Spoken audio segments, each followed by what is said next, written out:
Boa tarde, meu nome é Liliana Jubilu, eu sou coordenadora da Cátedra Sérgio Vieira de Mello, da Universidade Católica de Santos, e ao lado da professora Gabriela Sodano Garcês, que eu vou pedir para colocar o vídeo aqui para se apresentar também. Estamos dando as boas-vindas ao nosso evento no marco do Dia Mundial do Refugiado de 2021, o nosso webinar sobre a inclusão das pessoas refugiadas, desafios e essencialidades. A nossa proposta com essa temática foi inserida no contexto do aumento da necessidade de proteção internacional a pessoas deslocadas, que segue uma tendência de alta nos últimos anos. A gente teve um aumento no número de refugiados de 500 mil pessoas nos últimos 2 anos, totalizando, de acordo com o Global Trends 2020, que é o documento que o Acnur lançou hoje, no marco do Dia Mundial dos Refugiados, 26,4 milhões de refugiados no mundo. E num contexto mais amplo de pessoas deslocadas por questões de perseguição, violência, violação de direitos humanos e conflitos, a gente tem um salto de 70,8 milhões em 2018 para 79 milhões e meio em 2019 e 82,4 milhões de pessoas em 2020, em algo que já é um reflexo da pandemia de Covid-19.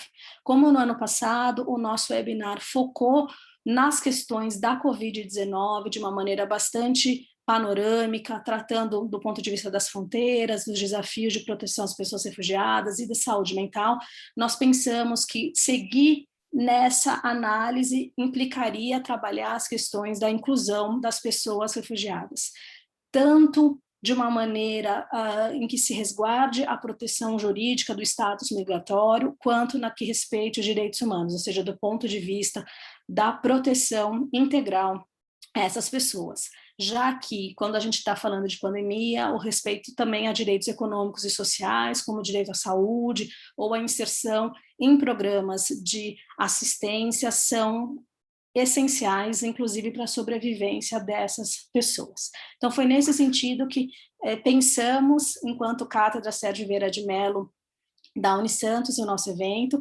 formamos uma comissão, uma pequena comissão de organização, que junto com o pessoal do RP da Unisantos,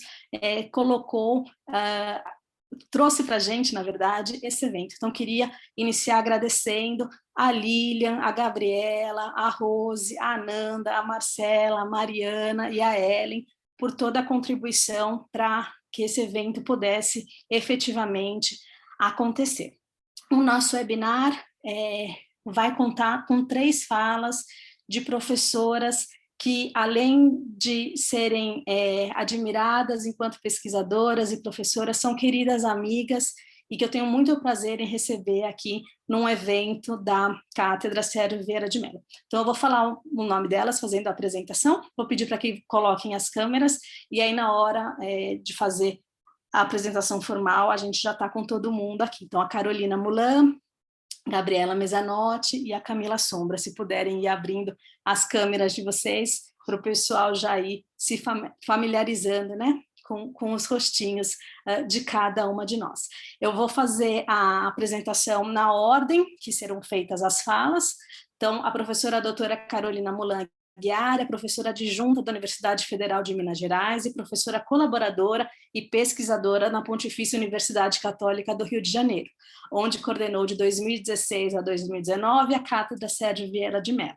Ela tem PhD em Relações Internacionais pela McMaster University, mestrado em Relações Internacionais pela PUC-Rio, bacharelado em Direito pela Universidade Federal de Minas Gerais e bacharelado em Relações Internacionais pela Pontifícia Universidade Católica de Minas Gerais. Pesquisa e publica sobre fronteiras, mobilidade humana, cidadania e relações internacionais. Trabalhou no Centro de Refugiados da Caritas Arquidiocesana do Rio de Janeiro e irá assumir como coeditora da Review of International Studies da British International Studies Association. E é mãe da Alice, de 7 anos, e da Carmen, de 5 anos. A professora doutora Gabriela Mesanotti é professora associada do Programa de Mestrado em Direitos Humanos e Multiculturalismo e do doutorado em Estudos Culturais da University of Southeastern Norway, USN. Ela co-lidera o grupo de pesquisa em Direitos Humanos e Universidades da USN, é membro do projeto Direitos Humanos e Reconciliação em Sociedades Multiculturais Pós-Conflitos, é advogada e coordenou a Cátedra Sérgio Vieira de Mello da Unicinos por 8 anos. É doutora em Ciências Sociais e mestre em Direito pela Universidade Federal do Rio Grande do Sul, com estágio de pesquisa em Harvard. Seus interesses de pesquisas se concentram em estudos críticos do discurso, abordagens decoloniais dos direitos humanos, ética, políticas de imigração e refúgio. Foi editora associada da Human Rights Education Review, é mãe de Eduardo, de 16 anos, e do Fernando, de 12 anos. E a doutora Camila Sombra é associada de soluções duradouras do escritório do Acnur em São Paulo. É doutora e mestre em Direitos Humanos pela Universidade de São Paulo e é advogada pela Universidade Federal da Bahia. E é mãe do Guilherme, de 7 anos. Como a gente está trabalhando questões de inclusão, ficamos não só felizes de ter um painel composto por 3 mulheres, que foram um grupo que foi mais impactado com as questões da pandemia e as medidas necessárias para enfrentar a mesma, mas também tem um grupo de 3 mães, e a gente sabe que dentro, né, se a gente for especificando cada vez mais o sujeito, a maternidade também acabou sendo aí um fator bastante significativo nas questões da pandemia, e com certeza isso acaba permitindo uma análise diferenciada e permeando o olhar e as abordagens que cada uma delas tem sobre os tópicos. Vou relembrar que vocês podem mandar perguntas pelo chat durante as palestras, que a professora Gabriela vai estar compilando essas perguntas para mediar a nossa sessão de perguntas e respostas ao final. E sem mais delongas, vamos iniciar então as nossas palestras. Começando com a fala da professora Carolina Molan, que tem o título de Refúgio e Políticas de Pertencimento. Carol, a palavra está com você. Boa tarde, espero que vocês estejam me ouvindo bem. Em primeiro lugar, eu queria agradecer à professora Liliana e toda a equipe da Unisantos. Já tive a oportunidade de estar aí em algumas ocasiões, né? Uma pena que a gente não possa estar presencialmente juntos.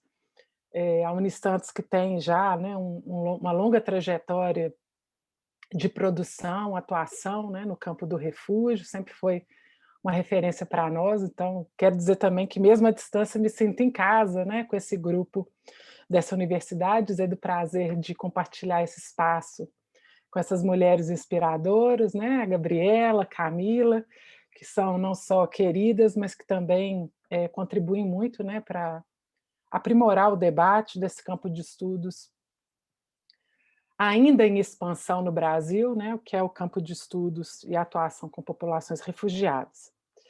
E agradecer e parabenizar, né, a professora Liliana, também querida amiga, por estar sempre à frente, né, de tantas iniciativas em tantos lugares, sempre uma liderança, um farol aí para todas nós. Na minha fala, que está não preparada, né, não tem o PowerPoint, mas eu queria talvez abrir dizendo que eu gostaria talvez de abordar, né, 3 grandes temas que me parecem centrais à reflexão sobre a inclusão de pessoas refugiadas, particularmente, né, no contexto que nós vivemos, e aí obviamente olhando para essa experiência a partir do Brasil, mas das inflexões que o tema do refúgio traz globalmente, né, e que viajam em alguma medida para nós. Então eu queria talvez começar pontuando o tema do que a gente está falando hoje, né, quando a gente fala da figura do refugiado. Me parece que esse é uma primeira chave de reflexão fundamental. Uma segunda chave que eu vou chamar aqui da dimensão institucional, em alguns outros lugares, né, se fala da governança, mas esse conjunto bastante heterogêneo, né, de instituições, organismos, agências, formas de gestão, né, gramáticas de disciplina, de controle e cuidado, vamos dizer assim, né, de populações refugiadas, que obviamente operam numa escala que é global, mas que se traduzem, né, nas múltiplas experiências locais, com desafios talvez para os países em desenvolvimento, né, como é o caso do Brasil, de forma relativamente específica.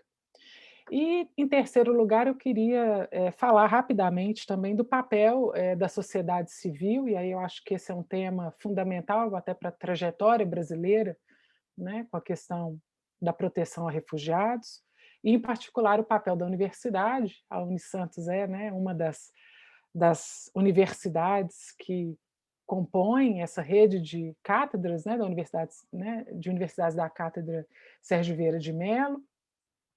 Foi uma das primeiras, né, a aderirem, inclusive, a essa rede.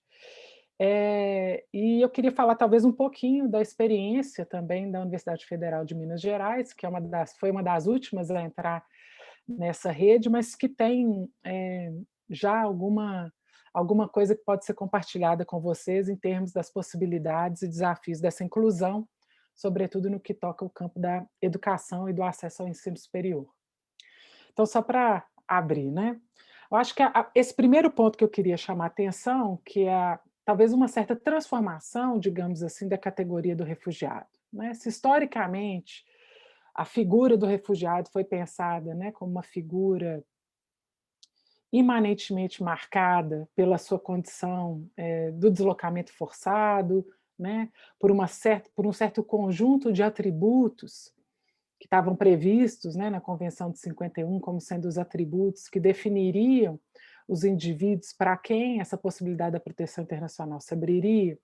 Acho que um dos grandes desafios que se colocaram, em particular no contexto do pós-Guerra Fria, mas que vem sendo, né, acelerados e acirrados nas últimas décadas, é um certo esvaziamento, digamos, dessa dimensão protetiva do refúgio. Eu quero explicar um pouco do que eu estou dizendo, né, com esse esvaziamento. Historicamente, quando a gente pensa, né, na figura refugiada, a gente pensa nela nessa condição dual, de, por um lado, né, uma condição de vida, ou seja, ela é uma categoria que ilumina, explicita algum tipo de experiência social que esses indivíduos, né, têm que dar conta de saírem dos seus países né, de origem, de nacionalidade ou de residência habitual, que tem que chegar, né, num terceiro país em condições normalmente muito adversas do ponto de vista da sua proteção. Então, em alguma medida, quando a gente pensa o refúgio, a gente pensa no refúgio como uma experiência vivida, né? Como algo que faz parte da trajetória de indivíduos e famílias que se veem diante de uma situação de deslocamento forçado e que demandam algum tipo de proteção para além do seu estado de nacionalidade ou de residência habitual, né? E daí entra esse arcabouço da governança global ou, né, da participação de estados nacionais e mesmo unidades subnacionais que vão se engajar nesse esforço de proteção. Mas a condição do refúgio é também, né, o que a gente pode dizer, uma categoria, para usar o termo do Roger Zetter, né, um importante professor, né, de Oxford, é também uma categoria burocrática, né? A condição de refugiado, ela é também um certo carimbo jurídico que é projetado sobre esses indivíduos, sobre os seus corpos, sobre a sua identidade, como forma de regularizar, né, estabelecer algum grau de controle e disciplina sobre a sua própria mobilidade e sobre os horizontes possíveis para o restabelecimento das suas condições de vida nesses países de acolhimento. Então, é muito importante chamar a atenção, eu acho, para um processo, né, que vem se acelerando, na minha leitura, nas últimas décadas, uma priorização, digamos, dessa dimensão burocrática, né, dessa dimensão jurídica da condição refugiada sobre a sua dimensão eminentemente protetiva, né? Eu digo isso olhando, em particular, também para a experiência brasileira, mas esse é um fenômeno que, se a gente observar o que tem acontecido, né, em outros países das Américas, e também, né, no contexto, por exemplo, europeu, é uma tendência que muitas das pesquisas com populações refugiadas vêm pontuando, né? Ou seja, a ascensão do refúgio como uma das categorias de regularização migratória que vai adentrando um panóptico, na realidade, de outras categorias que vão servir para permitir que essas pessoas circulem, para que essas pessoas permaneçam, mas que não necessariamente produzem um espaço de proteção e inclusão no qual, né, originalmente se pensava essa categoria. Né? Ou seja, aquela ideia, né, do refugiado como um indivíduo, né, que deve ser protegido, ao qual devem ser abertos um conjunto de políticas, que devem ser pensadas, um conjunto de estratégias,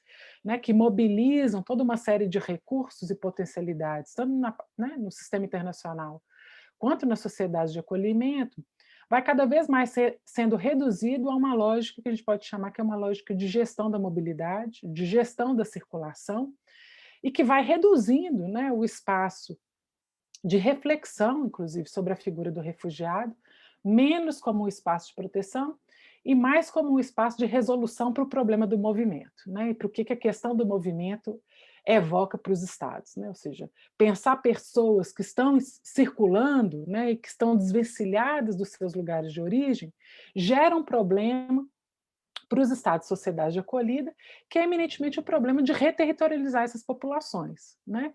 E uma vez reterritorializadas, fazer com que elas crescentemente deixem de ser, né, refugiadas, deixem de ser deslocadas e deixem, portanto, de demandar proteção.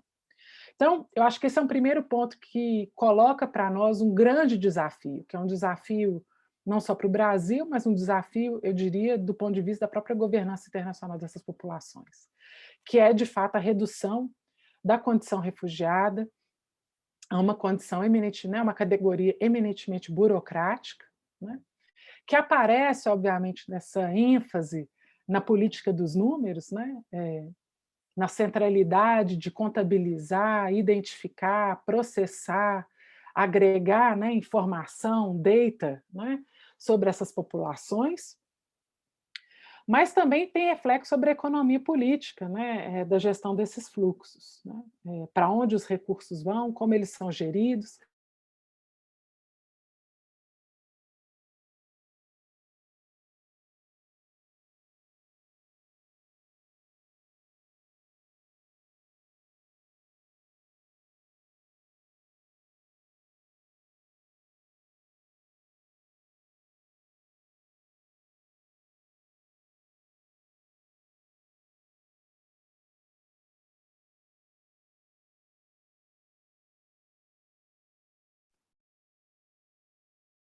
Pessoal, acho que travou o link.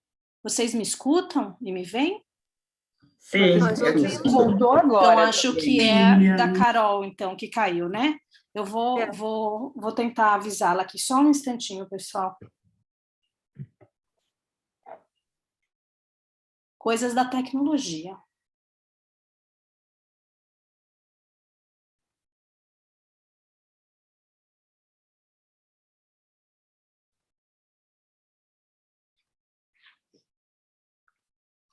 Já mandei mensagem para ela, vamos ver se ela vai ver.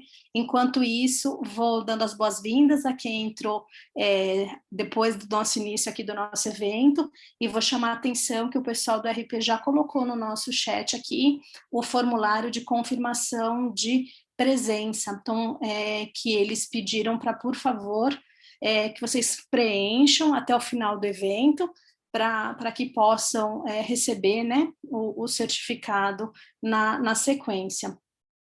O pessoal que tá todo mundo comentando que travou mesmo da Carolina, eu vou tentar ligar para ela, porque eu acho que ela não recebeu ainda o WhatsApp. Só um instantinho. Professora, posso aproveitar e só perguntar qual é a estimativa de horário de finalização, só para minha 3h30. aqui? Tá bom, obrigada. Do webinar, né? Que depois vem a oficina de pesquisa. Tá, e aí vai até umas 5? Acho que sim, cada um tem 7 minutos para fazer, a gente tem 13 minutos. Tá bom, obrigada. Nada.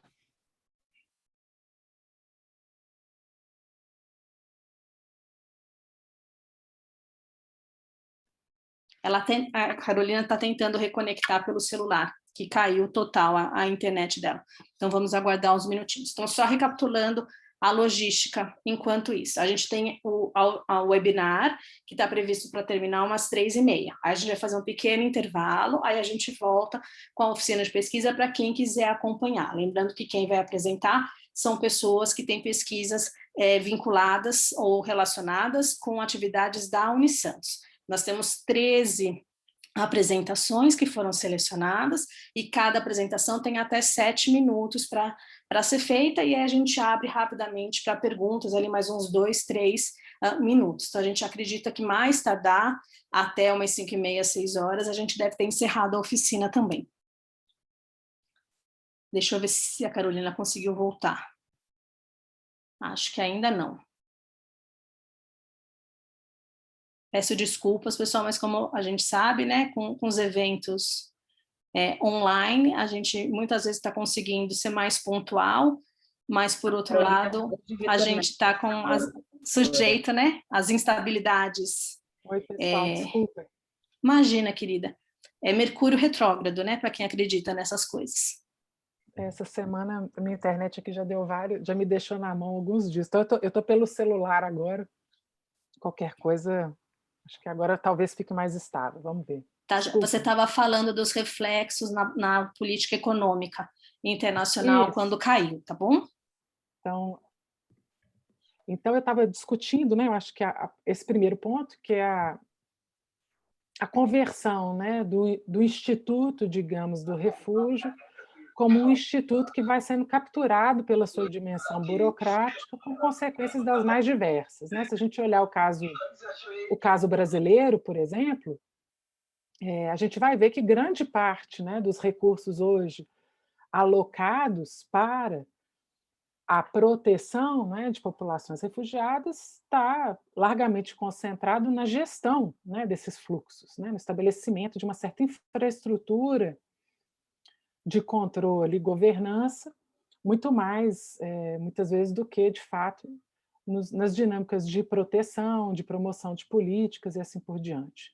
Esse é um fenômeno também fortemente observado no contexto europeu, né, em que uma parte significativa dos orçamentos voltados para as questões de refúgio e asilo vão sendo, né, subsumidas, sobretudo pela agenda de segurança, né, de profissionalização da gestão de fronteiras, de controle e monitoramento, de triagem, né, dessas populações, muito mais numa dinâmica de acesso à categoria e ao instituto do ponto de vista burocrático do que propriamente nas políticas de promoção e proteção de direitos no contexto de recepção. Isso me parece importante porque, obviamente, isso vai ter consequências, né, sobre as disputas políticas, os limites, inclusive, de possibilidade de participação nessas disputas, né, a ascendência de determinados grupos, inclusive, burocráticos nesses processos, né, do que a participação, por exemplo, do braço militar de vários estados, né, vai se tornando um elemento relativamente comum e que aponta, eu diria também, para a redução, né, da possibilidade de coordenação e participação mais ativa, inclusive das próprias populações refugiadas nesse processo. Então, uma série de consequências que me parecem derivadas de um processo de redução, digamos, e captura, né, do Instituto do Refúgio, sob essa lógica, vou chamar aqui, eu já chamei isso em outros momentos, né, da minha pesquisa, sobre uma racionalidade logística da mobilidade, e sob essa tendência a uma certa burocratização do Instituto do Refúgio, como mais uma das categorias, diversas categorias migratórias disponíveis, né, para regularização desses sujeitos da mobilidade. Se alguém aqui já foi, né, aos nossos campos de refugiados na fronteira norte, vocês vão ver que lá, né, você tem um conjunto bastante heterogêneo de pessoas que têm uma mesma demanda, muitas vezes, de proteção, né, e de acesso a direitos, mas que estão dentro de um guarda-chuva burocrático em que o refúgio, a solicitação do refúgio, aparece como mais uma das vias, né, para esse processo, além dos diversos pedidos de residência, né? Então, os dados, por exemplo, da população venezuelana no Brasil apontam muito para isso, né? Para essa profusão, digamos, de categorias, muitas vezes categorias ad hoc, que são criadas como resposta a determinados fluxos conjunturais, e que geram, né, em alguma medida, esse horizonte um pouco, eu diria, obscuro, do ponto de vista, inclusive, jurídico, de leitura de acesso, às especificidades, né? O que que faz um refugiado ser diferente de um residente, né? Do ponto de vista prático, né? Para essas pessoas que estão na ponta demandando acesso. É óbvio que há diferenças normativas, legais, né? Há coisas que a gente pode, né? A gente está aqui, por exemplo, num processo de inclusão de refugiados, né? Na nossa graduação, e nesse universo chegam para nós, né, diferentes categorias de imigrantes, inclusive, por exemplo, brasileiros retornados, né, que ficaram anos fora e que agora têm uma série de dificuldades, enfrentam, né, uma série de dificuldades para terem um acesso ao ensino superior gratuito, né, em universidades públicas. Mas a lei, por exemplo, do refúgio permite, né, que a gente flexibilize algumas demandas burocráticas para os refugiados reconhecidos, mas não necessariamente para os solicitantes de refúgio, né, não para os residentes que chegam aqui por razões humanitárias e muito menos para os que têm, né, a cidadania brasileira. Então é óbvio que há aí um compósito também, né, legislativo que torna difícil, né, a navegação da promoção de direitos, da proteção de direitos em função de onde essas pessoas se inserem nesse marco burocrático.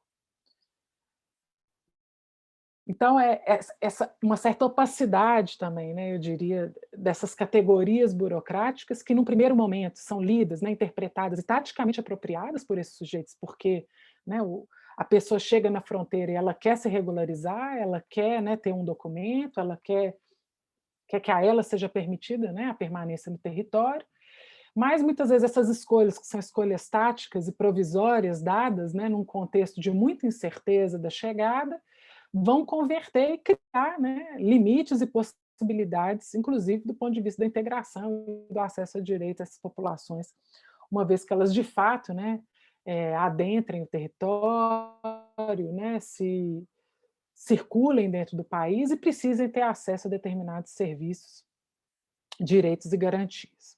Então, esse acho que é um primeiro ponto geral que eu queria chamar a atenção aqui. O segundo diz respeito a uma certa opacidade também institucional, né? No caso do processo, né, a gente está falando do processo de inclusão dessas populações, cada vez mais a gente tem uma dinâmica de governança e gestão dessa proteção e promoção bastante difusa, né? Difusa do ponto de vista de quem são os atores que participam dessa dinâmica, né? Então, você tem atores que são atores internacionais, que aparecem, né, em vários contextos. Então, você tem o Acnur, a Organização Internacional para as Migrações, você tem organismos não governamentais, mas que têm um perfil, né, transnacional e que acabam atuando em diferentes frentes. Você tem outras agências dentro do sistema das Nações Unidas, né, que estão presentes muitas vezes nos contextos de proteção. Caso, né, da Unicef, da UNFPA, da ONU Mulheres, que são agências que têm mandatos específicos temáticos, mas que acabam, obviamente, atuando, né, em concerto nessas dinâmicas de proteção e promoção de direitos.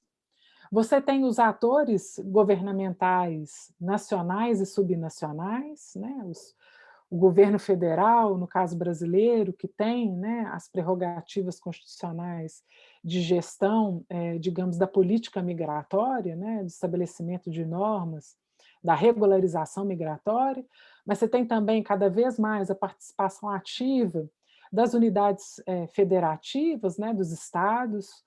A gente já tem, por exemplo, acho que 6 ou 7 estados, né, no Brasil que têm comitês específicos, alguns dos quais já têm, inclusive, né, planos estaduais voltados para a população migrante, refugiada e apátrida, que vão ter aí um papel, né, de articulação das secretarias, subsecretarias, diferentes gestores no nível estadual que vão atuar e que precisam, né, ser mobilizados para essa agenda.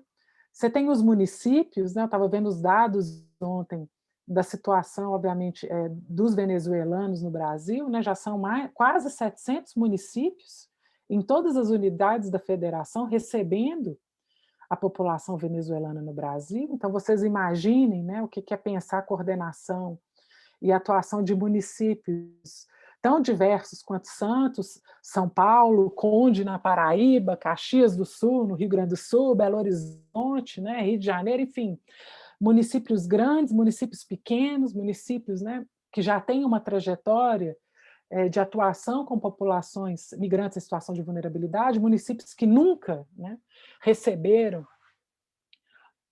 um migrante e que estão recebendo pela primeira vez. Isso obviamente complexifica enormemente os esforços, né, de acompanhamento, monitoramento, e de se pensar a necessidade fundamental hoje de uma política migratória coordenada, né? Basta a gente olhar o que está acontecendo com a política brasileira no que toca, né, o combate ao coronavírus, para a gente ver os efeitos, né, do que a falta de uma coordenação institucional produz do ponto de vista do acesso e garantia ao direito à saúde, no nosso caso aqui, né, aos direitos difusos, aí, tanto, né, da saúde, educação, os benefícios sociais, né, as garantias, os direitos sociais mais amplos, aos quais essas populações refugiadas, imigrantes, também devem ter direito. Então, quando eu estou falando da questão institucional, né, eu estou falando tanto dessa profusão, digamos, de diferentes atores, quanto da dificuldade de coordenação entre eles e, obviamente, uma certa ilegibilidade do ponto de vista da população beneficiária, né, e aqui no caso dos migrantes, dos próprios refugiados, de entenderem, né, qual que é o espaço de responsabilidade de cada um desses atores nesse processo de gestão e acesso a direitos, né, de quem que eu cobro, né, o atendimento à saúde do meu filho, de quem que eu cobro a inclusão, né, a matrícula, né, do meu filho na escola. Há uma certa confusão, inclusive, né, lá na ponta, de quem é quem, né, nessa grande rede de proteção, nesse grande esforço institucional de gestão desses fluxos. O que torna o problema da accountability, né, a necessidade da litigância estratégica, né, de mobilizar muitas vezes o braço judicial, né, do Estado, o poder judiciário, a centralidade do poder judiciário. E aí estou falando não só, né, das cortes mesmo, né, dos juízes, mas também da centralidade da Defensoria Pública, que tem tido uma atuação muito significativa no caso brasileiro, né, em defesa desses migrantes, do Ministério Público e de outros braços, né, jurídicos que têm sido importantes para viabilizar essas demandas. Então, estou falando aqui de desafios, né, muitos desafios. Para terminar, eu queria falar talvez das potencialidades, né, e aí falar mais um pouco da experiência, eu acho, das universidades brasileiras, que é uma experiência, obviamente, recente, né, no marco de um esforço que completou aí, né, 15 anos. Esse processo de institucionalização é um processo lento, mas me parece que talvez seja um dos exemplos, né, de boas práticas, no caso em particular brasileiro, de iniciativas de inclusão, né? A gente tem hoje quase aí, um pouco mais, né, de 30 universidades participando dessa rede. A gente já tem aí um conjunto importante, né, mais de uma centena de refugiados formados no âmbito dessas redes, né? A Unisantos é prova viva, né, dessa experiência, do sucesso dessa experiência de inclusão, obviamente com enormes desafios. Aqui na UFMG, né, nós tivemos o primeiro edital específico de seleção para populações migrantes, refugiadas e apátridas, né? A gente abriu uma vaga em cada um dos 77 cursos de graduação que a universidade oferta. Nós tivemos, né, a primeira oferta dessas vagas agora, né, no primeiro semestre de 2021, tivemos aí um número significativo de inscrições, mas só conseguimos preencher 15% das vagas, vejam, por uma série de demandas burocráticas, né? Problemas na revalidação dos diplomas de ensino médio, habilidade, né, das secretarias de educação estaduais, e aí a gente começa a ver os gargalos, né, no processo de implementação de direitos. A gente teve uma demanda, obviamente, muito desequilibrada, né, para o curso de medicina, né, quase metade das submissões dessa população foi para essa vaga do curso de medicina aqui da Universidade Federal de Minas Gerais.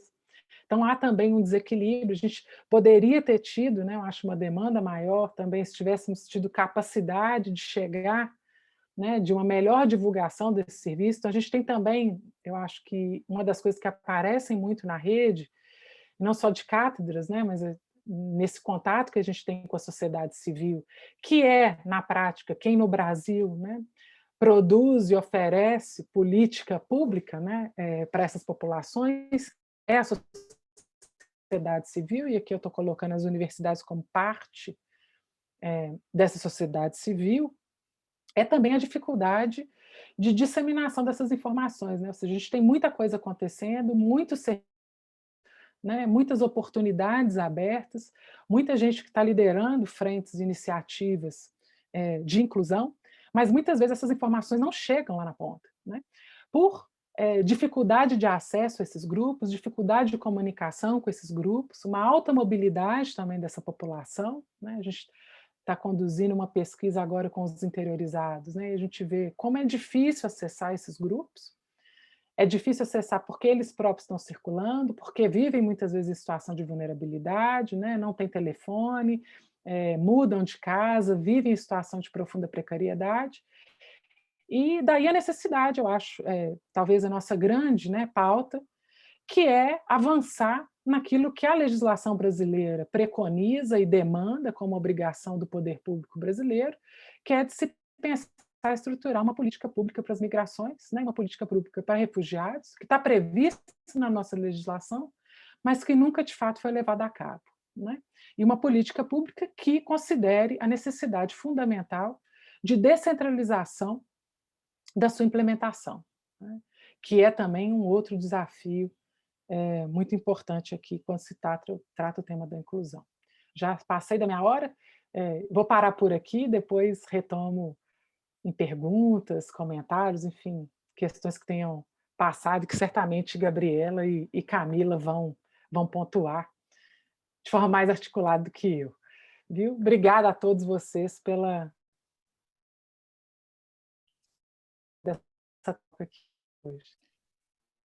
Muito obrigada, Carol. Tenho certeza que não foi nada desarticulado, foi uma contribuição muito interessante, panorâmica e com um diálogo, né, entre diferentes aspectos e diferentes perspectivas.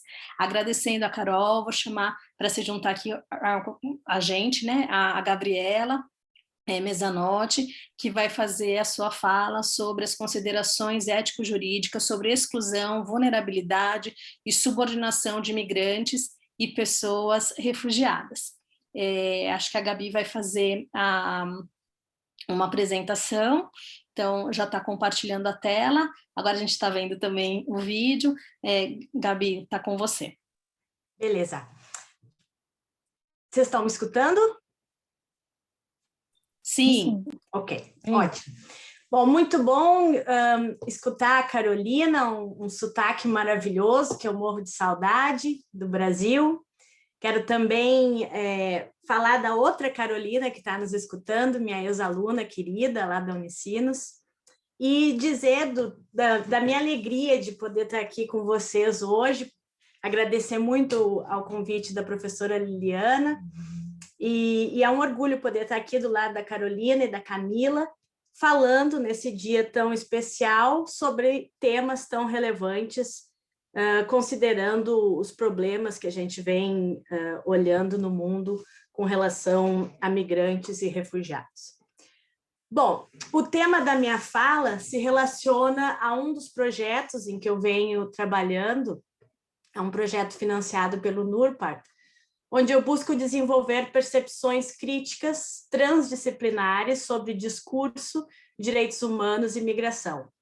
O meu objetivo é entender como as atuais estruturas de poder que vêm produzindo aparentes alterações na ética dos direitos humanos, elas permitem a exclusão de certas categorias de seres humanos de proteções que seriam supostamente universais. Então, a minha contribuição hoje, ela foi construída nesse contexto, com o objetivo de fomentar algumas discussões sobre como condições estruturais e concepções hegemônicas sobre a subordinação do outro se relacionam à distribuição e atribuição de vulnerabilidade. Mais especificamente, como o poder sobre migrantes e pessoas refugiadas, que é definido por políticas neoliberais atualmente, vem ameaçando seus direitos humanos.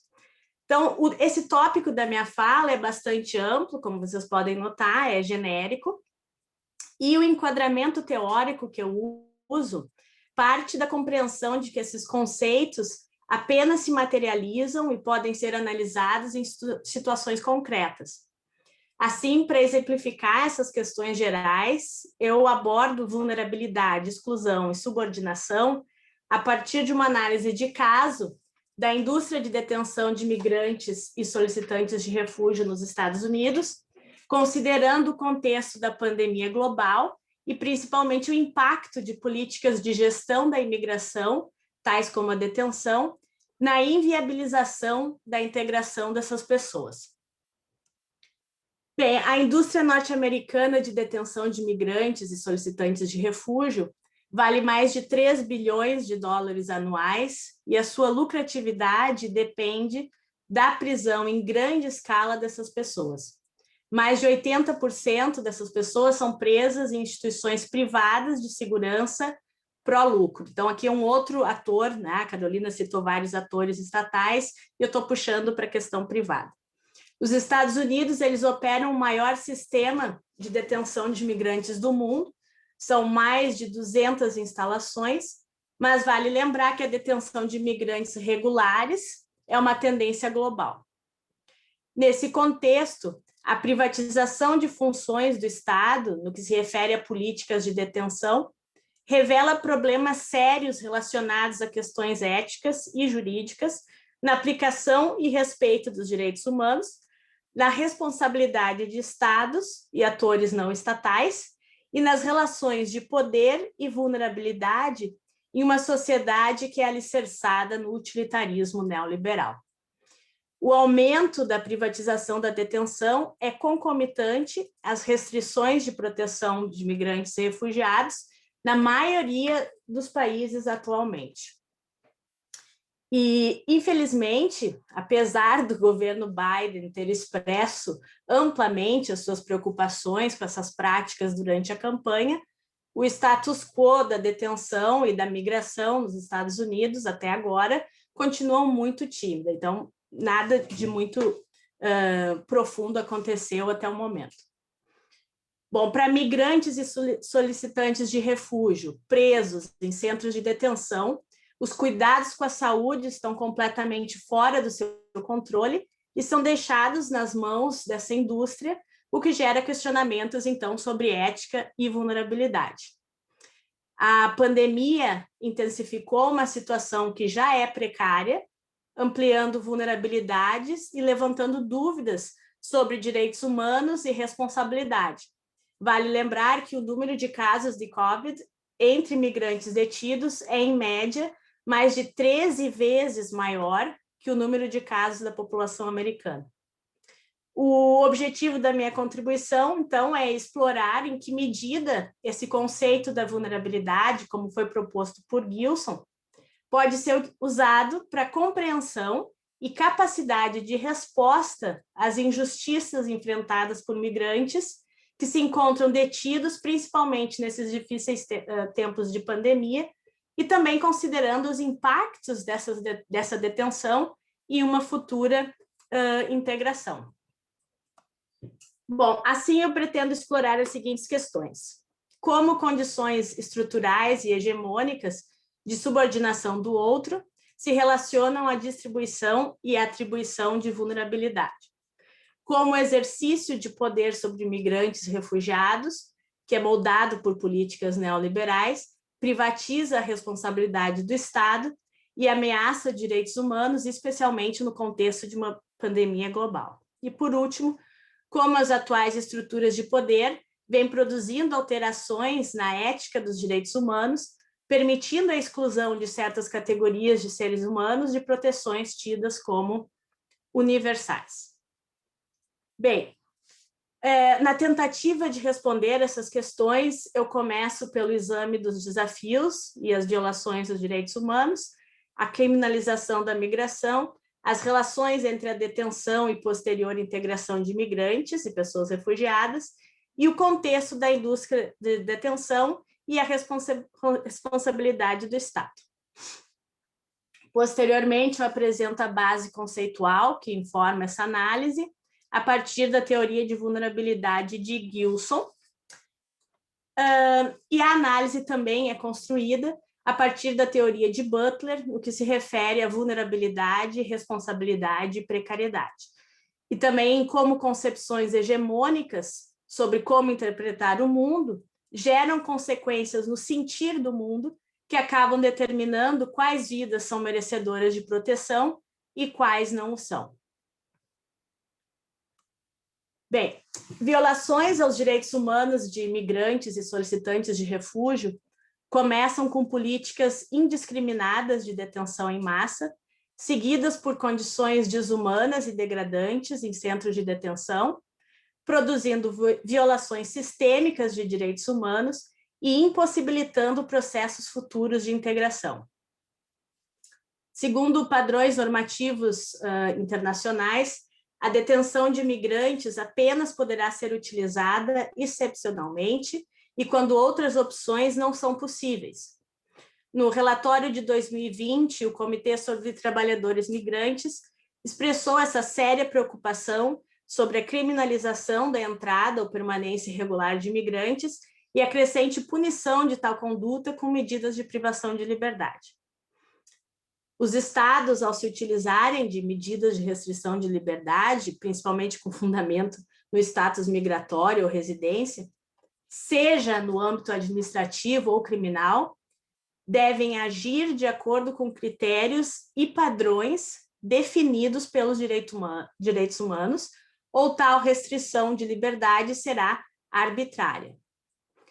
Em âmbito regional, é importante lembrar que a Corte Interamericana de Direitos Humanos considera que o direito a buscar e receber asilo, no contexto do status do refugiado, impõe obrigações específicas a estados, dentre elas, a obrigação de não criminalizar ou punir a entrada ou presença irregular e a obrigação de não detenção. Assim, as práticas norte-americanas desrespeitam o direito internacional de direitos humanos, o direito dos refugiados e o próprio direito americano. O Conselho de Direitos Humanos, por sua vez, identificou que essas empresas de detenção são raramente responsabilizadas por violações de direitos humanos. Por outro lado, a administração Trump introduziu políticas restritivas, tais como a política de tolerância zero, na qual todos os adultos apreendidos ao cruzar a fronteira irregularmente, sejam eles solicitantes de refúgio ou acompanhados de crianças, seriam alvos de persecução.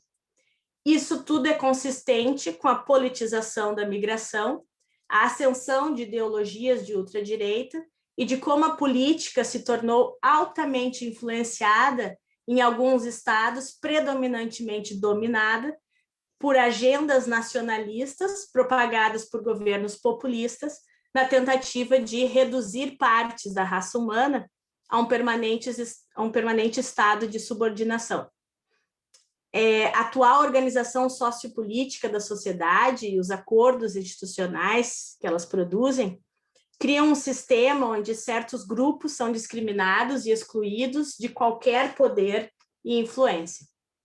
As relações sociais, em um contexto normativo e institucional, quando definidas por práticas dominadas pela hierarquia e subordinação, tornam-se o lugar ideal para práticas discriminatórias e racistas, como é o caso dos centros de detenção. Agendas políticas que são alicerçadas em orientações nacionalistas e discriminatórias implementam o poder hegemônico ao custo de direitos humanos. Essas políticas também norteiam quais vidas são merecedoras de proteção e quais não o são, ou qual vulnerabilidade merece reconhecimento e resposta. A OIM descreve a utilização da migração internacional como uma arma política que explora medos em diferentes níveis sociais. Nesse contexto, as mídias são muitas vezes utilizadas para fomentar divisões e polarizações, onde as famosas táticas tribais são utilizadas digitalmente para definir a migração em termos negativos e obscuros. Ao se privatizar a detenção de imigrantes, o Estado deve passar a exercer uma responsabilidade maior em termos de supervisão de direitos humanos, de forma que possa intervir sempre que se faça necessário. Por outro lado, a obrigação de corporações de respeitar direitos humanos em suas operações é hoje amplamente aceita. Os princípios orientadores sobre negócios e direitos humanos reconhecem tanto as obrigações dos Estados de respeitar, proteger e promover os direitos humanos, como a obrigação das empresas de cumprir e respeitar direitos humanos em suas operações. Infelizmente, né, apesar disso, a prática de corporações que trabalham com migrantes está longe de estar de acordo com padrões mínimos de direitos humanos, não apenas nos Estados Unidos, mas também na Europa e em outros lugares. A indústria da detenção atua fortemente sobre governos e sociedade em geral na criação de políticas mais restritivas de direitos de imigrantes. Tais políticas buscam aumentar o uso do encarceramento, que obviamente aumenta a lucratividade do setor. A forte pressão exercida por tais corporações via lobbying assegura a continuidade de suas operações e a demanda para sua própria existência. O controle de instituições de detenção por entes privados causa incentivos perversos que podem levar à detenção de um número cada vez maior de pessoas e por períodos muito mais longos. Companhias multinacionais privadas possuem um forte incentivo para contribuir a um discurso público que normaliza a detenção de imigrantes e constrói estereótipos. Essa indústria influencia as políticas de imigração, tanto em âmbito nacional como regional, na tentativa de criminalizar o status de imigrantes em situação irregular, incluindo solicitantes de refúgio. A racionalidade dessa indústria da detenção de imigrantes, ela não está vinculada aos objetivos da detenção administrativa, mas sim a satisfazer as necessidades lucrativas dessa indústria. Algumas das violações de direitos humanos encontradas em instalações privadas incluem condições e tratamento desumano e degradante, negligência, carência de cuidados físicos e mentais, falta de transparência, falta de acesso a advogados, abuso físico, agressão sexual, esterilização forçada e mortes. Isso tudo num contexto em que a necessidade de lucro pressiona empresas a propor ofertas não realísticas para ganhar contratos e depois não conseguem entregar as obrigações assumidas com o governo. A privatização torna mais difícil a investigação e o procedimento de abusos e o processamento desses abusos e violações de direitos humanos. Por exemplo, parlamentares encontraram dificuldades para acessar os centros e vítimas e testemunhas são com frequência deportadas ou ameaçadas de deportação após terem reportado esses abusos. É importante lembrar que a relação dicotômica entre a gestão da migração e a futura integração de imigrantes refugiados traz consequências muito negativas para a sociedade. Esse é o caso quando se considera o impacto da detenção de imigrantes na sua futura capacidade de integração na nova sociedade.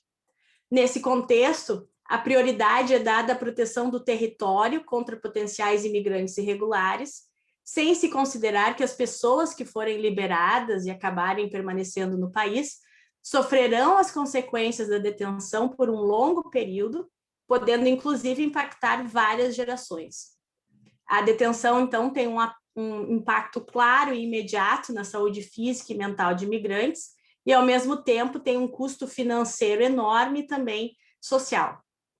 Já em liberdade, essas pessoas frequentemente sofrem de doenças pós-traumáticas, principalmente depressão, ansiedade severa, ataques de pânico, e parece muito claro que a detenção imediata constitui um trauma que se soma aos anteriores e é, consequentemente, fonte de doenças muito mais graves. O impacto da detenção na saúde também pode ser considerado dentro de um quadro muito mais amplo de integração, referente ao acesso ao mercado de trabalho. Essas pessoas, se estão doentes, não conseguirão se integrar.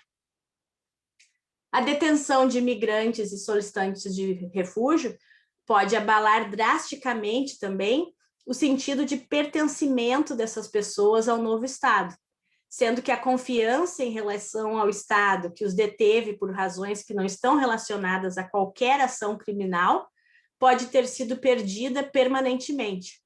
A integração nessas condições está fundamentalmente ameaçada. Nesse contexto, fundamentos teóricos sobre vulnerabilidade e subordinação se tornam úteis para o entendimento e possível resposta às injustiças sofridas por migrantes e solicitantes de refúgio. O conceito de vulnerabilidade é frequentemente relacionado a uma posição social de desvantagem e susceptibilidade a danos. Mas Gilson argumenta que esses elementos são insuficientes para descrever a vulnerabilidade. Esse conceito de vulnerabilidade de Gilson, ele é informado por Butler, segundo a qual vulnerabilidade é emergente de relações sociais sendo, número 1, relacional e social, e 2, situada em relações histórico-sociais específicas. A vulnerabilidade ela é distribuída desigualmente pelos legados de opressão, por escolhas políticas e a obstinação de estruturas institucionais avessas à mudança, segundo Butler. A partir desse entendimento, vulnerabilidade também pode ser reivindicada por aqueles que buscam racionalizar a subjugação de minorias. Gilson, então, descreve 4 características da vulnerabilidade. A primeira é que a vulnerabilidade é uma condição fundamental compartilhada por todos. Isso significa estarmos abertos a situações que não controlamos. Todos somos vulneráveis dessa forma, então seria uma vulnerabilidade ontológica. A segunda característica está ligada ao fato de que ela é determinada em circunstâncias sociais concretas. E a terceira é que a vulnerabilidade ela é sempre relacional. Como a vulnerabilidade é relacional, alguns indivíduos podem se privilegiar da exploração da vulnerabilidade de outros.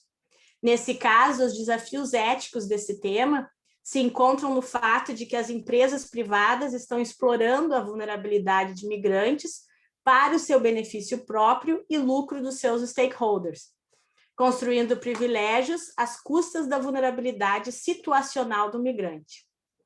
A quarta característica é que ela é situada e experienciada diferentemente. Aqui, Gilson defende que a vulnerabilidade não é igualmente distribuída e que essa distribuição desigual de vulnerabilidade se relaciona diretamente à injustiça. O discurso contemporâneo que qualifica migrantes como uma ameaça previne o reconhecimento da sua vulnerabilidade e a aptidão a fomentar uma resposta ética. Então, por isso, a sociedade não consegue formar uma resposta ao problema. A vulnerabilidade situacional do migrante e da pessoa refugiada passa, então, a não ser mais reconhecida. A aparente exclusão de certas categorias de seres humanos de uma proteção que é pretensamente universal parece ameaçar a ética tradicional dos direitos humanos. James Griffin ele indica que a ética não deveria apenas se preocupar em identificar o certo e o errado, mas também em realizar o bem e prevenir o mal. Os efeitos da pandemia em imigrantes e solicitantes de refúgio expõem como estruturas econômicas, sociais e políticas determinam a desigual distribuição de vulnerabilidade de acordo com relações estruturais de poder. Para Butler, o vírus é impensável fora de um contexto de desigualdades sociais e econômicas. Nesse sentido, apesar de sermos todos vulneráveis ao vírus, a perda é desigual a diferentes populações. Os centros de detenção privados revelam muitos aspectos de um sistema econômico falido e um paradigma utilitário que desloca e prejudica o respeito a obrigações de direitos humanos de imigrantes, enquanto maximiza o lucro de corporações. Nas palavras de Martin, a racialização do valor e a desvalorização das populações excedentes tornou os migrantes valiosos em sua detenção e exclusão. O cárcere permite a mercantilização da reprodução biológica, o processo de permanecer vivo, categorizando, fixando preços e mobilizando a vida dos migrantes.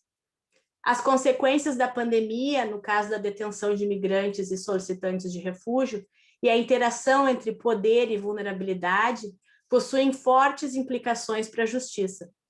Gilson defende que a injustiça pode ser compreendida como a injusta distribuição de vulnerabilidade. Considerando que a vulnerabilidade é relacional, o desequilíbrio na reciprocidade da vulnerabilidade cria uma distorção relacional e, portanto, enforça padrões e estruturas que permitem a exploração da vulnerabilidade dessas pessoas. A indústria de detenção usa, então, o seu poder para influenciar a política e estados passam a transferir os seus deveres a atores privados, onde, no caso desses centros de detenção, a responsabilidade é alterada e nebulosa. As consequências diretas desse processo para a integração de imigrantes é evidente, e tratar essas políticas separadamente torna um problema ainda maior. Migrantes e pessoas refugiadas têm sido expostos a situações extremamente arriscadas e, com frequência, mortais. Agendas políticas contemporâneas implementam o poder hegemônico sobre a população mais vulnerável à custa dos seus direitos humanos. Nesse contexto, a erosão de garantias mínimas de direitos humanos questiona as próprias bases da ordem liberal ocidental estabelecida no pós-Segunda Guerra Mundial e levanta a questão do que resta, não apenas para migrantes, mas para todos nós. E eu concluo, então, com as palavras de um migrante detido em junho de 2020 e um poema da Gilda Uchoa que retrata o que eu falei com vocês até então. Eu agradeço mais uma vez ao convite da professora Liliana e estou aberta a questionamentos posteriores. Muito obrigada. Muito obrigada, Gabriela, por essa reflexão que uniu, né, prática e teoria, ou que usou um caso prático para ilustrar essa perspectiva teórica tão relevante. Te agradeço mais uma vez e vou passar a palavra para a Camila Sombra, mas enquanto ela está se preparando, vou só reforçar o recado que o pessoal da RP tem colocado aqui no chat, dos participantes não esquecerem de, por favor, preencher o formulário, de participação para que possam receber os seus certificados. Camila, você está por aí? Sim. Estão me ouvindo? Agora estou te vendo e te ouvindo. E a Camila vai nos brindar com uma fala sobre a integração de pessoas refugiadas no Brasil. Camila, está com você a palavra. Bom, agradeço muito o convite da professora Liliana. Eu vou projetar aqui a apresentação, só um minutinho. Tá, joia. Eu já te falo se recebemos. Deu certo? Deu, tá certinho. Estamos te vendo e vendo a apresentação. Vamos lá, então. Bom, primeiro começando só um pouquinho com o panorama de quando a gente fala de refugiados no Brasil. Historicamente, a gente sempre falou, né, que o Brasil é um país que tem mais de 80 nacionalidades de refugiados, é um dos países mais diversos em termos de nacionalidades, e foi marcado durante muito tempo por uma prevalência do refúgio de pessoas que a gente chamava extracontinentais, então muitas pessoas vindas da África, do Oriente Médio. Hoje a realidade é diferente, a gente vê, né, entre as pessoas refugiadas que já têm esse status reconhecido pelo Comitê Nacional de Refugiados, são 58.559 pessoas, a grande prevalência de venezuelanos, então mais de 46 mil venezuelanos, depois sírios, 3.900, pessoas da República Democrática do Congo, Colômbia e Angola. E da mesma forma, quando a gente olha para o quadro a seguir de solicitantes de refúgio, temos um número de diversas nacionalidades, mas venezuelanos aí em primeiro lugar. Quando a gente olha em termos de regime jurídico para o tema do refúgio, nós temos então, três diplomas normativos, três referências principais. Uma, a própria Constituição de 1988, temos a Lei de Refúgio de 97, que garante, né, o acesso à documentação, trabalho, uma série de serviços, de direitos sociais, econômicos e culturais às pessoas refugiadas no Brasil, e temos também o panorama da nova Lei de Imigração de 2017, que igualmente se rege pela universalidade, interdependência de direitos humanos, acesso à documentação, serviços, etc. Então, tudo isso para dizer o seguinte, quando a gente fala da integração de pessoas refugiadas, em primeiro lugar, essa integração ela está muito atrelada no Brasil a direitos que são universais. Então, quando a gente pensa na área de saúde e educação, por exemplo, o fato de que os sistemas de saúde e educação são sistemas universais fazem com que sejam naturalmente sistemas inclusivos para a população de refugiados. Então, uma pessoa que chega em situação de refúgio no Brasil, ela pode imediatamente ter acesso ao Sistema Único de Saúde, por exemplo. Ela pode matricular o seu filho numa escola. Então, são essas políticas de caráter universal que, justamente por essa característica, elas permitem esse processo de inclusão das pessoas em situação de refúgio.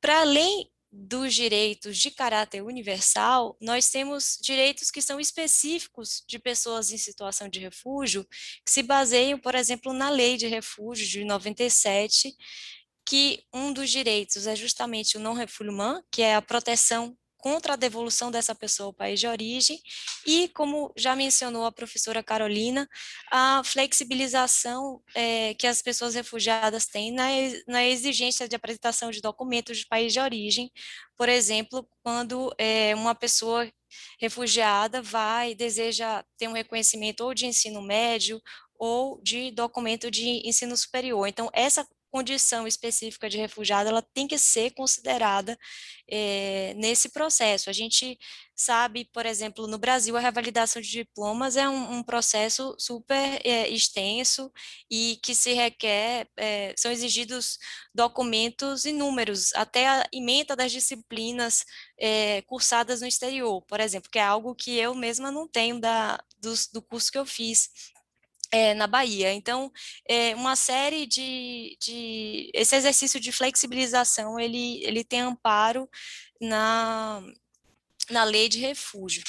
Além disso, todos esses, a lei de refúgio, ela garante, por imprimir, né, o direito à documentação, as pessoas em situação de refúgio, elas têm direito à carteira de trabalho, ao CPF, aqueles que são empreendedores podem ter o registro como MEI, podem ter acesso a contas bancárias, podem ser admitidos formalmente nas empresas pelo e-social. Então, do ponto de vista de normativa jurídica, nós temos uma série de legislações e a própria Constituição Federal que amparam esse processo de integração das pessoas refugiadas no Brasil, seja pela via de direitos universais, seja pela via de direitos específicos naquilo que é específico a essa população.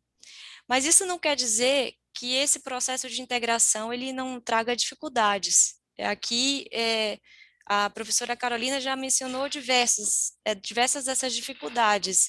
A dificuldade de informação dessas pessoas sobre seus direitos, a dificuldade de informação das redes que atendem essas pessoas, por exemplo, justamente esse fato de que hoje temos informação de que há pessoas refugiadas e imigrantes em mais de 700 municípios do Brasil, e nem todos esses municípios, serviços públicos, secretarias vão ter o mesmo nível de informação sobre os direitos dessas pessoas. Então, eu mencionei, né? Essas pessoas têm todo o direito de acesso à educação, de acesso à saúde, mas muitas vezes existe uma barreira na ponta pelo próprio desconhecimento desse serviço, de que aquela pessoa ela tem direito, independente da situação migratória ou da situação de regularização em que ela se encontre. Além disso, o próprio reconhecimento de diplomas é um processo longo e com diversos requisitos, o acesso efetivo ao mercado de trabalho formal, a abertura de contas bancárias é um tema que com frequência gera dificuldades, pelo mesmo desconhecimento de que essas pessoas podem ter acesso a contas bancárias e pelo fato de que elas muitas vezes não têm nenhum histórico de uso do sistema bancário no Brasil. Possível dificuldade de acesso à regularização documental, revalidação de diplomas, e temos, para além de todos esses temas comuns, barreiras linguísticas também, existem necessidades, pessoas dentro do grupo, né, de refugiados e refugiados imigrantes, existem pessoas com necessidades específicas de proteção. E aqui a gente pode pensar, por exemplo, hoje, no Brasil, temos, entre os venezuelanos refugiados e imigrantes, temos mais de 5.000 pessoas indígenas que estão, principalmente de uma etnia que chama Uarau, e que estão, parte dessas pessoas em Roraima, parte em diversos outros estados do Brasil. Ontem, o nosso escritório fez uma formação com o estado do Espírito Santo, justamente porque há grupos indígenas Uarau no Espírito Santo, em Minas Gerais, São Paulo, em diversos estados do Sul e Sudeste, Nordeste do Brasil também. Então, tem o perfil de pessoas indígenas, tem pessoas LGBTI, temos famílias monoparentais, uma série de grupos e pessoas com necessidades específicas de proteção. E aqui eu trouxe um caso para a gente olhar como exemplo, que é o caso da integração local de venezuelanos. A chegada de venezuelanos começou a se intensificar no Brasil, sobretudo a partir de 2017, pela fronteira. Então, na cidade, essas pessoas chegam principalmente pela cidade de Santa Helena, da Venezuela, e entram por Pacaraima, no estado de Roraima, e em seguida seguem a Boa Vista. E em 2018 foi criada a Operação Acolhida, que é uma operação do governo federal, com diversos ministérios envolvidos, o Exército, apoio de agências da ONU, como a Acnu, OIM e outras agências, e também um papel extremamente relevante da sociedade civil e do setor privado. Hoje existe toda uma operação, a Operação Acolhida é uma resposta que inclui desde o ordenamento de fronteira, o abrigamento e a interiorização. Eu vou comentar um pouquinho desses pontos a seguir. Para ilustrar um pouco o que a gente está falando, a gente tem hoje em abrigos do Acnur, em parceria com a Operação Acolhida, são quase 7.500 pessoas, esses dados são de maio, quase 7.500 pessoas vivendo em abrigos. Desse número inclui abrigos tanto indígenas e não indígenas. Então, hoje, até o nosso representante mencionou no evento da manhã, no Global Trends, o Brasil tem uma resposta de integração local, no contexto do que a gente chama a situação Venezuela, que é uma resposta bastante abrangente, que envolve governo federal, envolve agências da ONU, sociedade civil, diversos atores juntos nessa resposta, porque é uma resposta de fato complexa. Nesses perfis dos abrigos, são justamente as pessoas que eu mencionei, né, que têm prioridade, as pessoas com necessidades específicas de proteção, e então, aí vocês podem ver, são vários nomes, já são 15 abrigos em Roraima. o que aconteceu? Com o passar do tempo, apesar da criação dos abrigos e do acolhimento dessas pessoas, a saída de Roraima para outros estados do Brasil é muito difícil. Roraima é um estado bastante distante, que se comunica mais facilmente com Manaus, mas para outras regiões do Brasil, as barreiras, né, as próprias barreiras geográficas são um desafio. Então, como forma de justamente impulsionar o processo de integração local dos venezuelanos, permitindo que essas pessoas que assim desejam deixar voluntariamente Roraima, Boa Vista, para outros estados do Brasil o façam, foi criado o Programa de Interiorização em 2018, que permite justamente que venezuelanos que estão em Boa Vista possam ir para, como vimos, essas mais de 700 cidades do Brasil. Então, são várias as formas, as modalidades de interiorização, seja porque a pessoa sai de Boa Vista para nessa modalidade institucional, sai para um abrigo do Acnu ou de um parceiro em outra cidade, ou por reunião familiar, quando ela já tem alguém da família que está em outra cidade do Brasil, ou por reunião social, que também é uma pessoa, que tem alguém já com vínculo em outra cidade, ou mesmo a pessoa pode já de Boa Vista participar de vagas de entrevistas de trabalho e mudar-se para outras cidades do Brasil por meio do que chama de vaga de emprego sinalizada.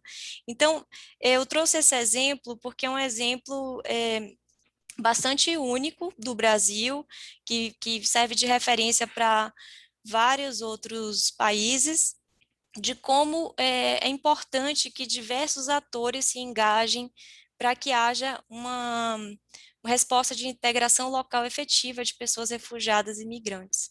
E aprofundando um pouquinho mais esse tema, dessa necessária articulação de uma atuação que deve envolver não apenas agências da ONU, mas o governo local, a sociedade civil, o setor privado, eu trouxe aqui para ilustrar, quando, quando eu comecei a trabalhar no Acnu há 5 anos, o mapa de parceiros do Acnu não teria nem metade desse número de parcerias. A gente trabalhava já historicamente com Caritas São Paulo, Caritas Rio de Janeiro e MDH, alguns dos atores já muito conhecidos. Hoje a nossa rede de parceiros inclui abrigos que vão justamente receber essas pessoas por meio do programa de integração, inclui uma série de centros de referência, então as universidades da cátedra, que cada vez se expandem mais, como vou comentar a seguir. Então, hoje, o universo de atores com os quais a gente trabalha na sociedade civil desse tamanho que vocês estão vendo em diversas regiões do país, né? Desde o Nordeste, Norte, Centro-Oeste, Sul, Sudeste. Falando um pouco mais dessa atuação do poder público, a professora Carolina já tocou também nesse ponto, da importância de que sejam estabelecidos e que sejam impulsionados fóruns de discussão como comitês, conselhos, instâncias locais do poder público que vão justamente fomentar políticas públicas de atenção a essa população, porque como eu mencionei, tem as políticas universais, mas uma série de políticas específicas, mapeamentos, alinhamentos, transversalidade de políticas serão necessárias para que haja uma resposta efetiva de integração local. Então, trouxemos aí um mapa de como temos já diversas redes que estão atuantes nesse sentido, que inclui diversas secretarias, sociedade civil local, e estão trazendo muitos avanços nessa área. São Paulo, por exemplo, a cidade de São Paulo já tem uma política municipal para migrantes, e outras cidades e estados estão avançando igualmente no mesmo sentido. Há um papel também extremamente importante do setor privado,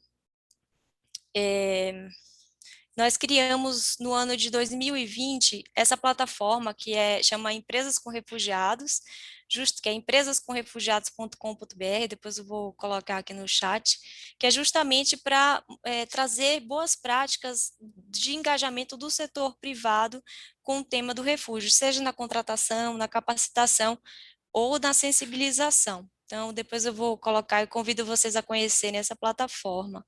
E, estando aqui na Unisantos, eu não poderia deixar de falar da cátedra. A professora Carolina já mencionou também a importância da atuação das universidades, não apenas no ensino, mas também na pesquisa, na extensão, no ingresso e revalidação de diplomas. Já são 28 universidades em 12 estados e Distrito Federal, e aqui eu trouxe alguns exemplos de como esse tipo de articulação e compromisso das universidades vem dando resultados. Então, vocês podem ver nesse slide o crescimento da oferta de cursos de português ao longo dos anos. Eram 1.000 vagas em 2017, quase 4.000 vagas em 2020. Da mesma forma, o crescimento do número de vagas ofertadas a pessoas refugiadas e solicitantes de refúgio. Hoje já temos 339 estudantes matriculados. E mais esse dado, por fim, de revalidação de diplomas, que também aumentou de 22 diplomas revalidados, que nós temos informação, em 2017, para 76 em 2020. Então, aqui a gente vê exemplo de como o processo de integração local é um processo bastante abrangente que envolve os diversos setores da sociedade. Muito obrigada, o meu tempo já está esgotando, mas eu deixo aqui o meu contato e fico à disposição, caso de qualquer dúvida. Muito obrigada, Camila. Acho que é sempre importante a gente trazer para a prática, né, as nossas conversas, os nossos debates, e aí depois de duas falas tão profundas do ponto de vista teórico, trazer essa perspectiva para a gente poder compartilhar e trabalhar aqui não só de um aspecto, mas, na verdade, todos os aspectos relevantes desse tema são bastante significativos. Vou pedir para as 3 palestrantes abrirem o vídeo, a Carol, a Gabriela já estão, faltam só a Camila e a professora Gabriela Soldano, que eu acho que a gente não teve nenhuma pergunta, né, Gabi, por enquanto, ali no chat. Acho que o pessoal está ainda absorvendo as informações que foram tão bem colocadas em falas tão profundas. Enquanto vou dar uns 2, 3 minutinhos para ver se alguém se anima a fazer pergunta, queria mais uma vez lembrar quem quiser certificado para preencher o formulário, e lembrar também que a gente está fazendo a gravação do evento e que em breve o vídeo, né, do evento vai estar disponível no canal do YouTube da Unisantos, então as pessoas vão poder rever e resgatar conceitos e informações que tenham sido colocadas. Acho que o que fica muito claro para a gente ao pensar esse tema da inclusão é a relevância da inclusão no sentido da proteção, né? Seja como uma perspectiva de proteção integral, ligando direitos humanos e direitos dos refugiados, mas seja também na própria ideia de uma perspectiva de inclusão como parte da integração, que é uma solução duradoura, uma solução durável do Acnur, né? Como a gente tem que entender as pessoas refugiadas e a população refugiada de uma maneira mais ampla, como parte dos estados de acolhida e como fazer essa inserção nas políticas públicas que garantam direitos e permitam acesso a direitos e serviços. E isso fica cada vez mais claro e mais premente diante de uma pandemia. Gabi, acho que chegaram algumas perguntas. Você quer dar uma olhadinha aí no bate-papo? Acho que a gente vai, como a gente já está com o horário adiantado, a gente não vai poder fazer muitas perguntas, a gente vai fazer umas 2, 3, e aí, se for o caso, a gente anota e passa para as palestrantes depois que acabar o evento, e pede se elas puderem para entrar em contato com as que vierem mais, tá bom? Gabi, está com você, então. Oi. Nós temos exatamente 2. Acho que é comigo. Só para eu ler a pergunta.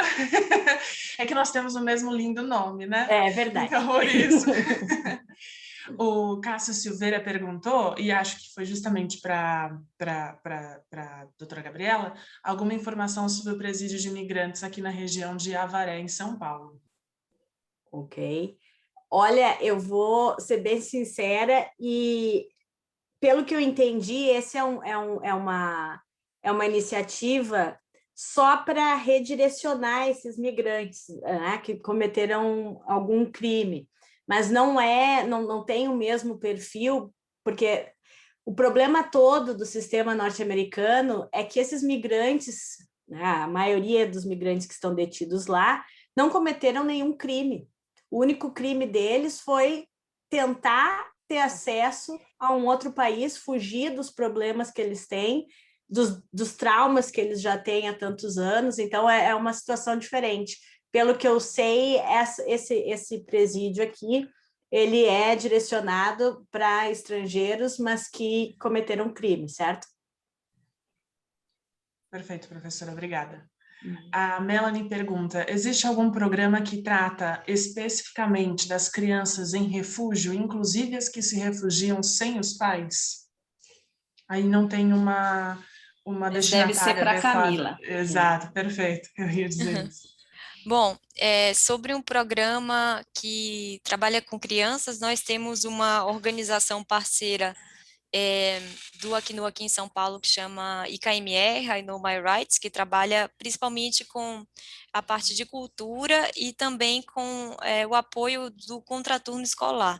E em Roraima também há projetos voltados para crianças.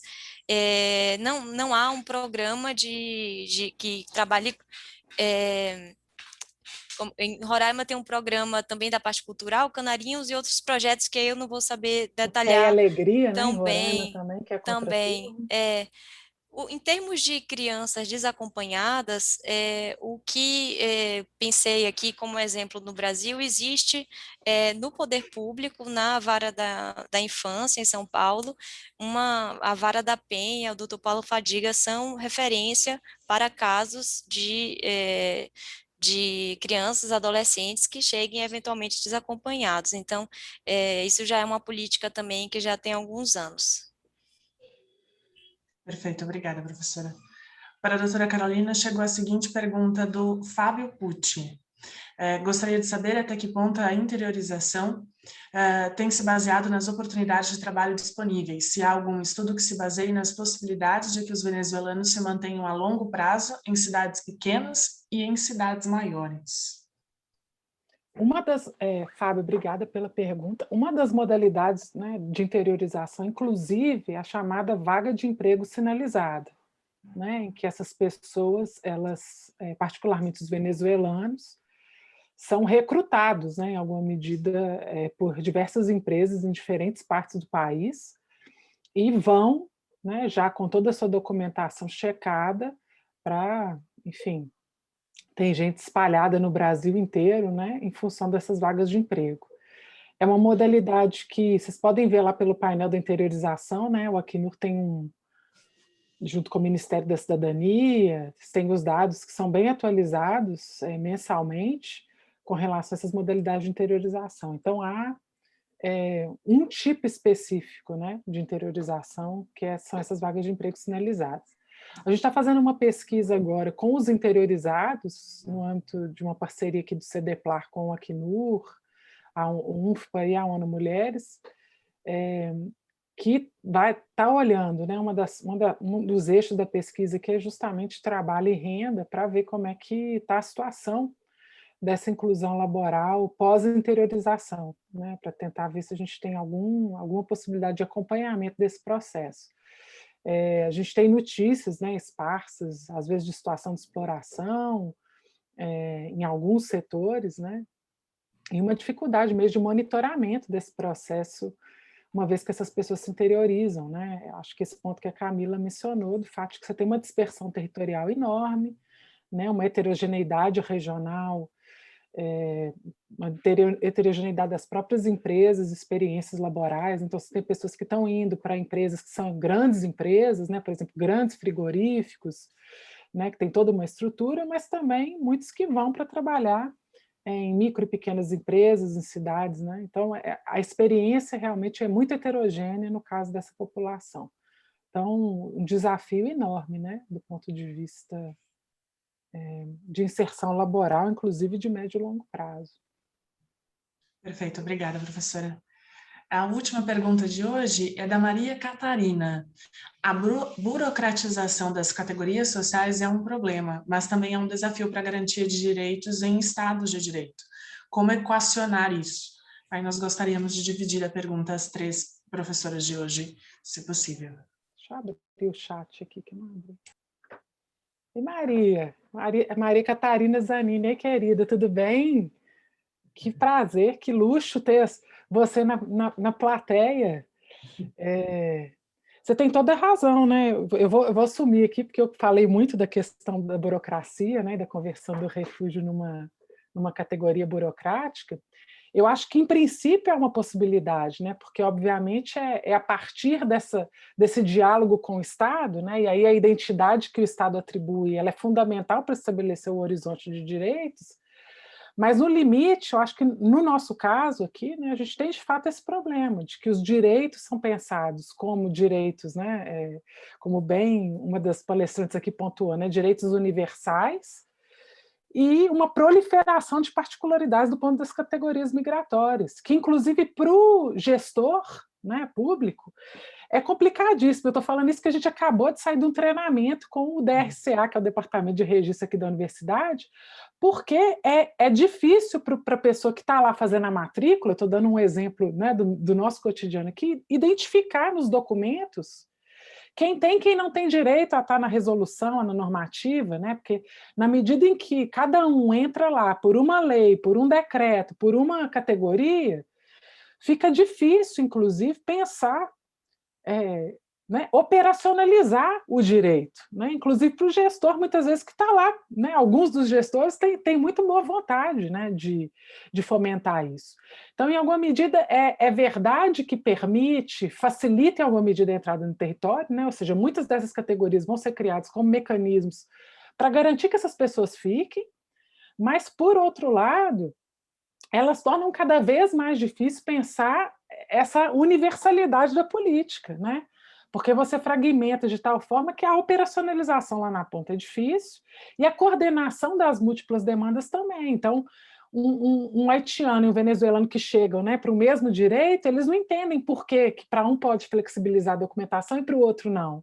Porque essa escolha entre o refúgio e a residência foi feita na lata porque ele tinha lá na hora um documento, ou ele estava com uma criança indocumentada, e aí o refúgio era mais fácil do que a residência. Então, assim, é interessante ver como que na experiência vivida, né, essa burocracia ela opera mesmo como um marcador, né, de legibilidade e ilegibilidade da dinâmica de direitos, né?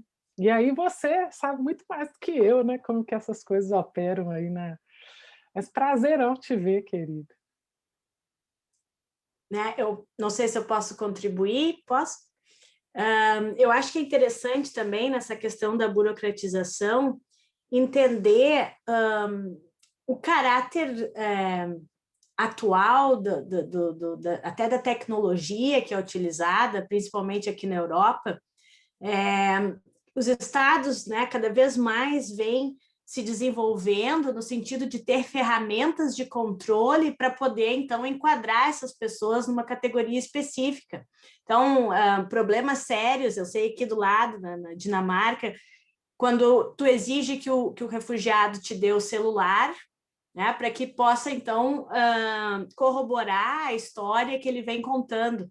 Então, a tendência tecnológica hoje de controle dessas tecnologias, de controle dos dados que estão circulando entre migrantes, muitas vezes esse controle aparece em discursos indicando a necessidade desse controle por questões de segurança, etc., etc., que, na verdade, são criações que buscam simplesmente ter esse deterrence, né? Deter essas pessoas de chegar até o território europeu, ou nos Estados Unidos, ou nos países, então, que possam receber essa pessoa. Então, cada vez mais a gente vê esses instrumentos tecnológicos, instrumentos de controle burocráticos, né, que tentam, então, encaixar as pessoas dentro de uma determinada circunstância e muitas vezes forçando a traumatização disso, né, e os outros direitos que acabam totalmente desrespeitados para buscar essa verdade do que tu realmente é dentro dessas várias categorias que foram criadas artificialmente por um sistema que busca manter a exclusão dessas pessoas, certo? Eu não sou palestrante, mas eu vou dar um pitaco aqui na Claro. burocratização, né, aproveitando a prerrogativa de organizadora do evento.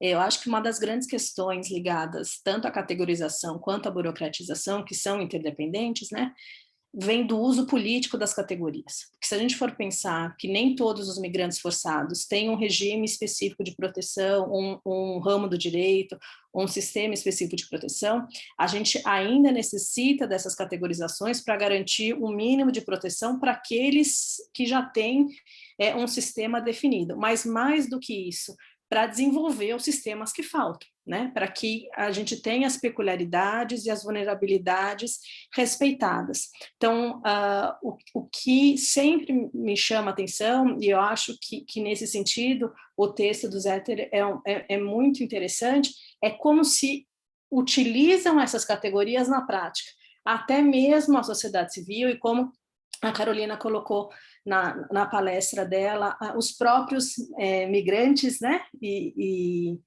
os refugiados e outros migrantes acabam se apropriando também dessas categorias. E o grande risco que a gente tem é que a burocracia faz isso melhor do que ninguém, né? Em termos de se apropriar das categorias, e aí a falta de um determinado documento, ou o fato de um documento de uma pessoa migrante ter, no caso do Brasil, como foi durante muito tempo, e ainda acho que no caso do protocolo, uma quantidade de dígitos que não se coaduna com nenhum sistema de documentos nacionais, então eles acabam manipulando essas questões para dificultar o acesso e acabar selecionando, né, dentro desses grupos vulneráveis, quem vão ser mais protegidos, né? Gabi Soldano, eu vi que a gente tem mais perguntas, mas como a gente já está bem adiantado, eu vou pedir para, por favor, você anotar essas perguntas, acho que tinha do Cássio, Sabrina, Cal, acho que o pessoal foi fazendo sobre tráfico de pessoas, sobre mulheres, sobre uma perspectiva de comparação quase como um sponsorship do reassentamento em Milão, quando a gente está acostumado a falar do Canadá, e a gente passa para Gabriela, Carolina e Camila, e na medida das possibilidades vai se formando uma nova rede aí de contatos. Peço desculpas a gente não ter conseguido responder a todas as perguntas, mas a gente se compromete a fazer essa transferência aí das perguntas. Queria agradecer as 3 palestrantes que nos tiveram a generosidade de compartilhar não só o conhecimento, mas esse início de tarde de sexta-feira aqui com a gente, agradecer mais uma vez todo o pessoal do Departamento de Relações Públicas da Unisantos, agradecer a todo mundo que está assistindo, a gente teve em média 70 pessoas ao longo de todo a nossa fala, o que a gente sabe, né, que para evento acadêmico, online, final de semestre, ainda sobre refúgio, pertinho do Dia Mundial, que tem aí uma concorrência de eventos, é bastante relevante, e demonstra o interesse crescente sobre não apenas o tema do refúgio, mas, na verdade, a proteção das pessoas refugiadas. Então, queria agradecer mesmo, relembrar que o vídeo vai estar disponível mais para frente no site, no canal da Unisantos, do YouTube. Lembrar que a gente vai fazer um intervalo curtinho, vou falar 5 minutos, porque aí acaba sempre sendo 7, 10 minutos na vida real, né? Mas a gente fala 5 minutos para começar com as apresentações da oficina de pesquisa, convidar quem quiser continuar com a gente, será um prazer. Quem não puder, a gente entende e já agradece a presença aqui no webinar. Carol, Gabi, Camila, super obrigada mais uma vez.